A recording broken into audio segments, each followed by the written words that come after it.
Hi, it's Ankita. Welcome to my channel. In this video, I am going to recommend you 10 books that are perfect to read in the fall season.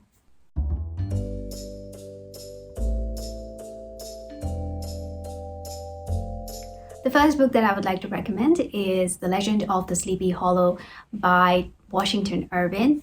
This is such a perfect book to read in fall because I found the description of the landscape, which is the Sleepy Hollow, which is a glen in a fictional town named Terry. And the description in this book is so beautiful. It feels as if you have stepped into the landscape, and as the author describes the landscape, you are just following and walking through the glen and the town and meeting these unique and amazing characters. So in this book, we follow the character of Ichabod, who is a school teacher, and he's quite a character. Now, Ichabod falls in love with a beautiful, rich maiden in the town.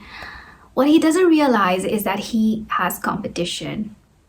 Now, even though the town is really beautiful, the setting is beautiful, there is this haunting legend of a headless horse rider who scares those who cross the Sleepy Hollow Glen in the evenings or at night in the dark. In this story, we see how Ichabod's ambition of marrying the maiden or winning her heart clash with the legend of the Sleepy Hollow, and it's just a wonderful story. And it is a really short story. It is, I believe, hardly 100 pages. Just a quick gothic fun read. The next book is The Canterville Ghost by Oscar Wilde. Again, another really funny read, extremely hilarious. This is obviously about the ghost, and it's about a family ghost who is scared of other apparitions and who gets insulted and feels hurt and dejected.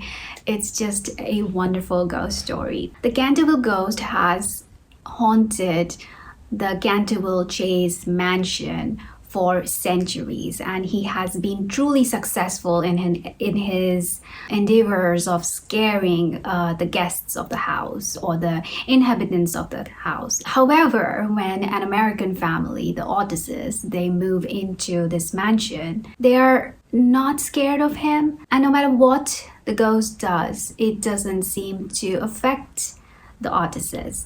This is a satire on the English nobility and the American culture, but it is really funny and has a really touching ending. Overall, a really fun read, something that you shouldn't miss out on. I have another classic on the list, and that is The Hound of the Baskervilles by Arthur Conan Doyle, another Sherlock Holmes mystery. And just like The Legend of the Sleepy Hollow, there's a legend in this one as well. This one surrounds a legend of a hound, of a murdering hound who haunts the moors. It is very gothic and it is very exciting, as every Sherlock Holmes mystery is. There's a large inheritance, there are mysterious characters, there's a little bit of romance in this, and misty moors, and obviously the brilliant Sherlock Holmes.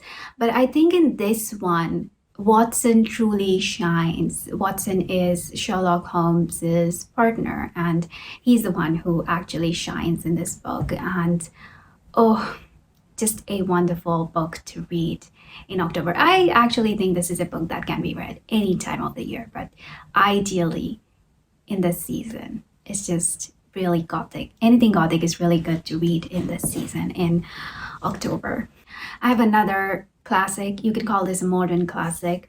We Have Always Lived in the Castle by Shirley Jackson. This has to be one of the most amazing books that I've ever read. It is the narration that drives the mystery in this book, or rather it's a psychological thriller. In this, we follow a girl named Mary Cat and her sister and her really strange uncle, who all live in this mansion. And there's a really dark secret that surrounds Mary Cat and her family, and actually the death of her family, of the rest of the members of her family. And we see how the villagers treat Mary Cat and her sister and uncle differently. It is highly disturbing, but at the same time, one that you should read. I really wanted to read the other book by Shirley Jackson this year. That's The Haunting of the Hill House, but I just couldn't find find a physical copy. There's one available on Amazon, but I am looking for an older edition. Anyway, highly recommend this book if you are into psychological thriller. Next one on the list is Jamaica Inn by Daphne du Maurier. Daphne du Maurier is really good at writing gothic fiction, and this is no exception. This is a really gritty gothic read. I know Rebecca is one of her books that a lot of people have read, but I won't describe it as really gritty, whereas this is truly a gritty gothic. It is set on the Cornish coast. It's about a girl named Mary who goes to live at the Jamaica Inn, which is run by her uncle and aunt. And while Mary is living there, she starts noticing that there is something really off about the Jamaica Inn. The people who visit, the men who visit the inn are really brutish, and there's something going on, some secret activities that are going on in the dark. If there's something that is common in Daphne du Maurier's protagonist is their naivety. And Mary is extremely naive. She believes that she knows what is going on, and she tries to solve the mystery and to fix everything for her dear aunt. It's a lovely mystery and a lovely book overall. Just the writing is beautiful. Although I know that Daphne du Maurier's first line from Rebecca is really well known, I think Daphne du Maurier is really good at writing good endings, because I really liked the ending of this book, especially the last few lines. Next on my list is another mystery, and that is Halloween Party by Agatha Christie. This is so Halloween-y. It's all in the title.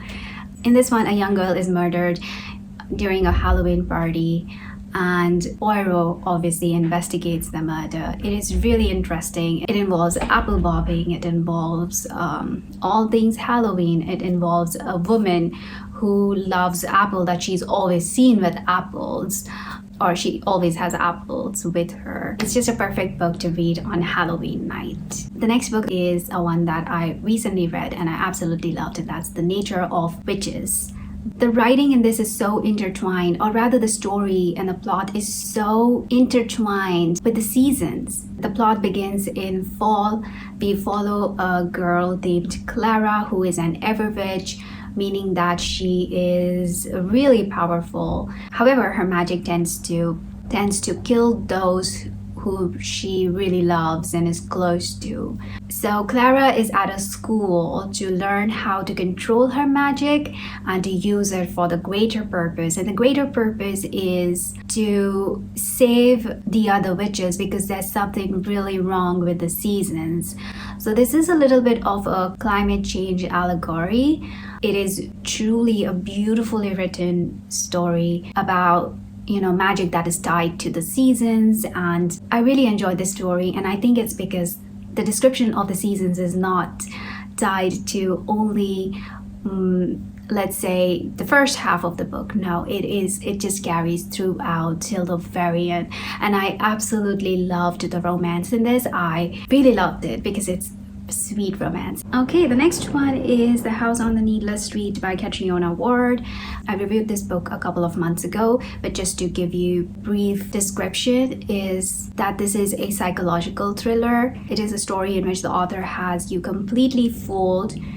She makes you believe that you know exactly what's going on until the very, very end of the book. It's a technically brilliant book that follows a strange guy and a girl who went missing several years ago. Another witchy read that I would like to recommend is A Letter to Three Witches. This is a really lighthearted read. I read this book in March, and I think it would make for a really good October read, because it's lighthearted, it's about witches, it's about spells gone wrong and not so skilled witches trying to fix those spells, which is again fun. Just really lighthearted read. The last book that I would like to recommend is Interview with the Vampire by Anne Rice. Believe it or not, this is a philosophical vampire story. It's difficult to fathom how it could be so, but it really is. This one is set in New Orleans in the early 20th century, I think 1920s or so. Beautiful setting, gothic setting, in which we follow the story of Louis, who is newly turned into a vampire by a kind of a heartless vampire, a strange vampire named Lestat. Lestat is truly a vampire. He embraces the role of a vampire and doesn't give it another thought. Whereas Louis is really empathetic and he struggles to be a vampire and questions everything. It just makes for a really amazing read because the writing is again so philosophical. It's so interesting to follow Louis and he is the narrator, so it's really interesting to follow the story from his point of view, from a point of view of an empathetic vampire. Alright, so those were all of my recommendations. Do let me know in the comments down below what your favorite autumn read is or fall read is. Thank you so much for watching this video. Like this video and subscribe to my channel if you haven't already, and I'll see you next time. Bye bye.